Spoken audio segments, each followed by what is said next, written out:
This is my third take. It's going to be great this time. Hey everybody, it's Scott coming at you with another video today. I wanted to make this video to kind of illustrate how the audio connections work with your audio interface and how to record the audio coming out of your DAW and record your voice at the same time. Because that is a question I had for a while and I didn't know the answer, so in some ways it prevented me from starting this YouTube channel. It was a great excuse to hide behind for a while. Marv is barking. But unfortunately, I no longer have that excuse. I have started the YouTube channel, I figured it out, and now I'm going to share with you how to do it.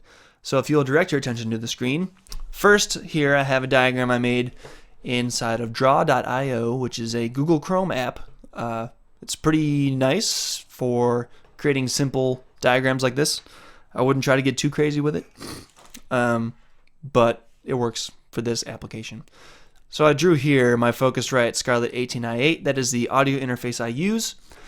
I've got 4 inputs on the front of it, and then I have an expandable ADAT interface for 8 more inputs if I want, which I do use. I record drums with it. I've got another 8-channel Behringer preamp that has an ADAT output, so I can record 12 inputs at once if I want.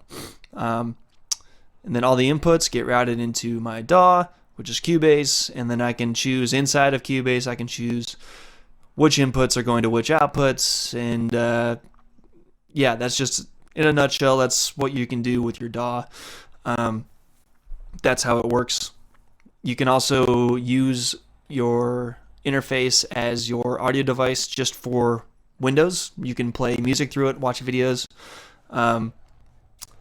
So yeah, that all sounds well and good, but the problem is when you've got it connected to your DAW, the DAW will claim exclusive control of the audio driver, which means if you're trying to record your voice and stuff coming out of the DAW at the same time, like if you're trying to make a YouTube video demonstrating how EQ and compression works, you can't do it without a little help from a third-party app. Because the DAW will claim control of the audio driver, which means you can't use the audio, you can't use that driver as an input to some sort of capture device anymore, because you're stuck. So that leads me to my second tab, where Voicemeeter comes into play. Voicemeeter, there are different versions of it, but this is what mine looks like. I'm now using Voicemeeter Banana, which is great because it has a gate.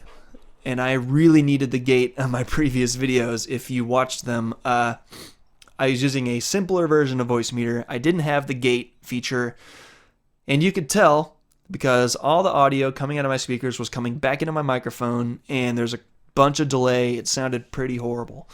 So I apologize for how those sounded. I don't feel like going back and remaking them at this point. Maybe I will someday. But yeah, if that really annoyed you, I'm sorry. It won't happen again because I've got a gate now. So that's great. Back to my diagram. Voicemeeter has some hardware inputs, has a virtual input, has a hardware output, and a virtual output. So all of my inputs from my interface go into hardware input 1 in Voicemeeter. As you can see, hardware input 1, that is my interface selected there. If I wanted to record into my DAW, I could. I don't recommend it because there's a ton of latency, so don't do that. But then in my DAW, I've got the outputs 1 and 2 routed into my virtual input for Voicemeeter. So Voicemeeter right now just has 2 inputs for me. There's my voice, and then there's this virtual input here, where stuff coming out of my DAW will go into. And then I've got some output selections. The hardware output A1, I'm pretty sure A1, 2, and 3 are all connected just straight to the outputs on my interface. I'm not claiming to be professional about any of this, so I think that's how that works. So that's how I can hear the stuff coming from my DAW, because it actually physically gets routed out A1 when I have this selected. If I click all 3 of these, now it's going out all 3. If I click A1 here, Oh, my voice just came out of my speakers. That was really distracting. So I have that off because I don't need to hear myself. I can hear myself just fine. So I can choose which outputs that each input to Voicemeeter is getting routed to. So I've got my voice only going to the virtual output. I didn't say that already. Virtual output B1 and B2. So this is what my capturing software, which is OBS, doesn't have to be OBS for you, but it's easy to use. I recommend it. OBS is using Voicemeeter as its microphone input. So you can see, here's OBS. That's a little trippy. When I talk, you can see that moving because Voicemeeter is selected as the input. And then when I go to Cubase and start playing my song, you can see this is moving here. I can hear it because A1 is selected. And you can see it moving here, obviously.